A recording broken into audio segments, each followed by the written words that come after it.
अगर यूं कहें आरएसएस को कि हिंदुस्तान का सबसे बड़ा आतंकी संगठन है तो मैं समझता हूं कोई बुरा नहीं होगा। रेलवे को बेच दिया गया, लाखों के हिसाब से रोड पे लोग निकले हैं, लेकिन गोदी मीडिया ने एक भी खबर नहीं चलाया है। तो भारतीय जनता पार्टी सरकार को सच का सामना करने का साहस नहीं है। मैं तो कहता हूं तुरंत इसकी पत्रकारिता से इसको समाप्त कर देना चाहिए, इसको न्यूज चैनल को बैन कर देना चाहिए। जैसे एनडीटीवी को बैन करने की बात की थी जिसमें उन्होंने सच्चाई दिखा दी, और ये झूठ फरेब फैला रहा है देश के अंदर और एक जाति के प्रति नफरत पैदा कर रहा है, तो इस चैनल को तो सबसे पहले बैन कर देना चाहिए। पूरे देश की जनता से नरेंद्र मोदी को माफी मांगना चाहिए, क्योंकि पूरे देश की जनता के सामने झूठ बोलने का, सफेद झूठ बोलने का, उनको गुमराह करने का काम नरेंद्र मोदी ने किया है। तो जब आप किसी को चलाने के योग्य ही नहीं है तो आपको प्रधानमंत्री बने रहने का कोई अधिकार नहीं बनता। धनेश्वर जी, सुदर्शन न्यूज के मालिक पत्रकार सुरेश चौहान ने एक नया शो लाया जिसमें वो मुसलमान जो IAS IPS बन रहे हैं उसे नौकरशाही जिहाद बता रहे हैं। कुल मिला के मुसलमान जो पढ़ाई कर रहे हैं उसको उसके आंखों में खटक रहा है, कह रहे हैं कि मुसलमान पढ़ाई करके IPS करके जिहाद कर रहा है। क्या कहेंगे? कोई जिहाद नहीं कर रहा है, इनकी मानसिकता गंदी हो चुकी है और ये आरएसएस के एजेंट हैं, आरएसएस के लिए काम करते हैं।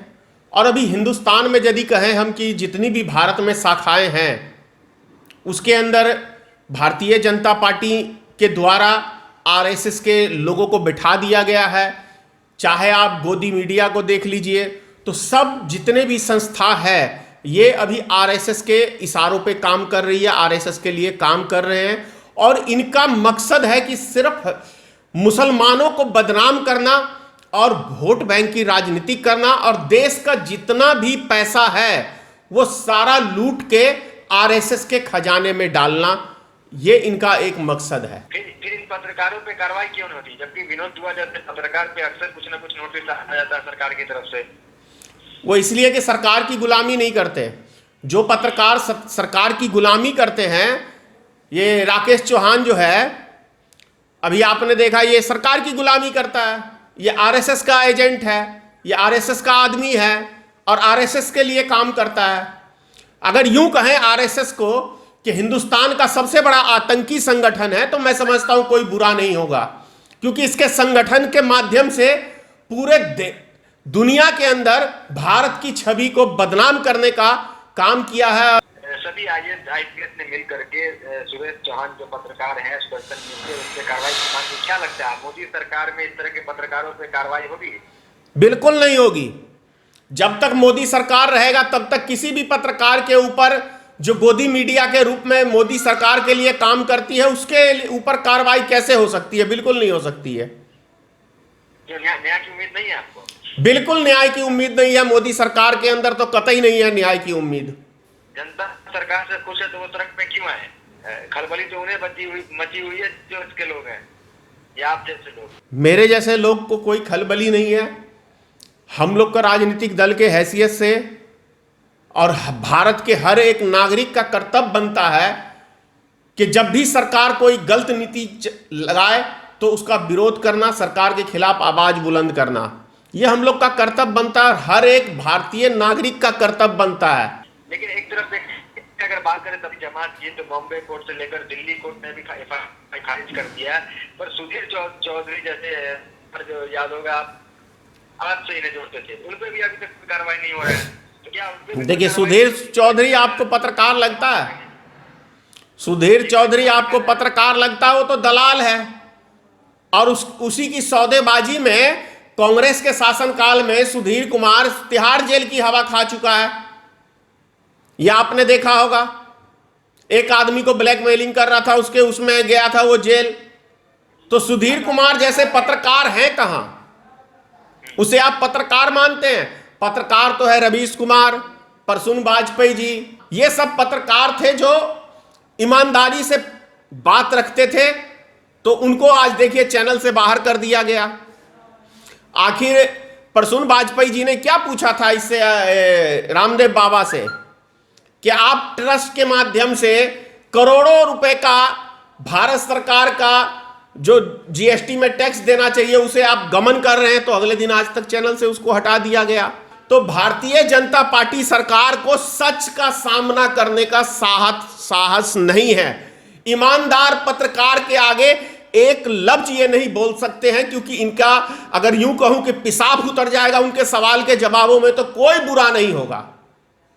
आप ये चीज देख लीजिए ना, भारत के प्रधानमंत्री, ये 7वां साल जा रहा है, लेकिन दुनिया के ये पहले इकलौते प्रधानमंत्री है जिसने 7 साल के दरमियान कभी भी एक प्रेस कॉन्फ्रेंस नहीं किया है। ये भारत के इतिहास में, क्या मैं समझता हूं पूरी दुनिया के इतिहास में ये पहला एक प्रधानमंत्री है जो एक भी प्रेस कॉन्फ्रेंस नहीं किया, मीडिया के सवालों का जवाब नहीं दिया।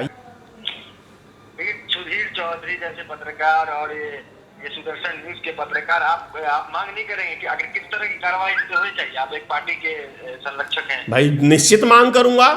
मैं तो कहता हूं तुरंत इसकी पत्रकारिता से इसको समाप्त कर देना चाहिए, इसको न्यूज चैनल को बैन कर देना चाहिए। जैसे एनडीटीवी को बैन करने की बात की थी, जिसमें उन्होंने सच्चाई दिखा दी, और ये झूठ फरेब फैला रहा है देश के अंदर और एक जाति के प्रति नफरत पैदा कर रहा है, तो इस चैनल को तो सबसे पहले बैन कर देना चाहिए। किस चैनल को बैन की मांग कर रहे हैं? सुदर्शन न्यूज को, जी न्यूज को, न्यूज 18 को, इंडिया टीवी को, आज तक चैनल को, ये सारे चैनल को बैन कर देना चाहिए। आप तो सारे मुख्य धारा के चैनल को बैन की मांग कर रहे हैं। बिल्कुल, क्योंकि यही तो अफवाह उड़ाते हैं, यही तो गलतफहमी फैलाते हैं, यही तो देश की जनता को भटकाते हैं। जितना भी झूठ फरेब है, तो यही ना आपको क्या कहते हैं, देश की जनता को गुमराह करने का काम कर रहे हैं। और रिपब्लिक भारत तो मैं भूल ही गया, ये तो राजेश सिंह का न्यूज चैनल है जो भाजपा का एक सांसद है। और जी न्यूज आप भी जानते हैं, सुभाष चंद्रा का है, वो भी बीजेपी का क्या कहते हैं, वो है राज्यसभा का सदस्य है। तो ये सारे तो बीजेपी के चैनल हैं, इनको सबसे पहले बैन करना चाहिए। और क्या जरूरी है, नेता न्यूज चैनल खोल के बैठेंगे तो नेता अपनी मनमानी ही तो करेंगे, अपनी ही तो खबर चलवाएंगे। आपको याद होगा जमातियों को गोली मारो सारे को, इस तरह के नारे दिए जा रहे थे। संबित पात्रा इसका समर्थन करते, लेकिन आज डॉक्टर संबित पात्रा खामोश किया। बीजेपी के प्रवक्ता, क्या उन्हें माफी नहीं मांगनी चाहिए अपने बयानों को लेकर? कह रहे हैं, मैं तो कह रहा हूं पूरे देश की जनता से नरेंद्र मोदी को माफी मांगना चाहिए, क्योंकि पूरे देश की जनता के सामने झूठ बोलने का, सफेद झूठ बोलने का, उनको गुमराह करने का काम नरेंद्र मोदी ने किया है। तो नरेंद्र मोदी को पूरे देश की जनता से माफी मांगना चाहिए कि जो वादा मैंने किया, मैं आपके वादे पे खड़ा नहीं उतरा, इसलिए मुझे माफ करें। नरेंद्र मोदी को माफी मांगनी चाहिए।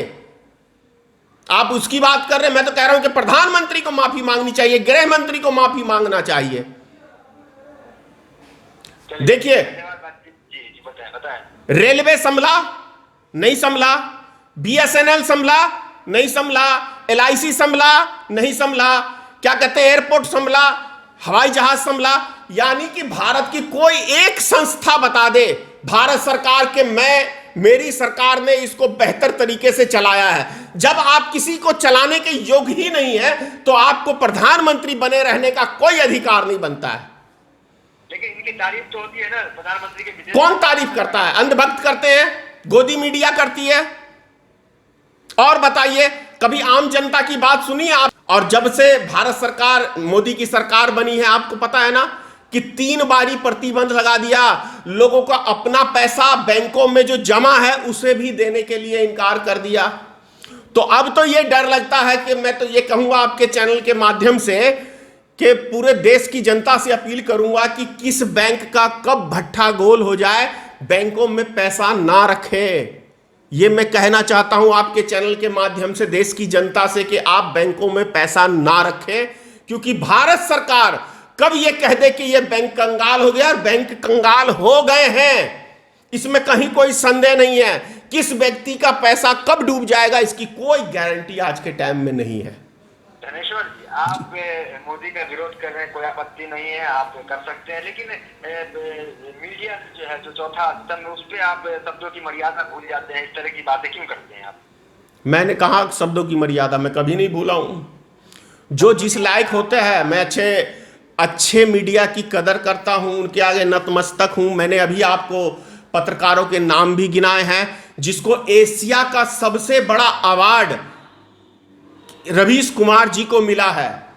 ऐसे पत्रकारों के आगे मैं नतमस्तक हूं, ऐसे पत्रकारों की मैं तारीफ करता हूं, आप जैसे पत्रकारों की मैं तारीफ करता हूं, सोशल मीडिया की मैं तारीफ करता हूं। जितने भी सोशल मीडिया पे अभी हैं, ये सब देश की जनता को सच्चाई बताते हैं। लेकिन इलेक्ट्रॉनिक्स मीडिया, जिसे हम क्या कहते हैं, ये न्यूज चैनल वाले कहते हैं, फिर से नाम गिना रहा हूं मैं आपको, जी न्यूज, ये न्यूज 18, आपको क्या कहते हैं, इंडिया टीवी, एबीपी न्यूज, आज तक, रिपब्लिक भारत, सुदर्शन न्यूज, ये सब समाज में गंदगी फैला रहे हैं। ये समाज को जोड़ने का काम नहीं कर रहे हैं, नफरत एक दूसरे के प्रति इस समाज में फैला रहे हैं। तो आपको जो समझ में आए उससे मैं कह नहीं सकता। चलिए, धन्यवाद बातचीत के लिए। जी धन्यवाद सर।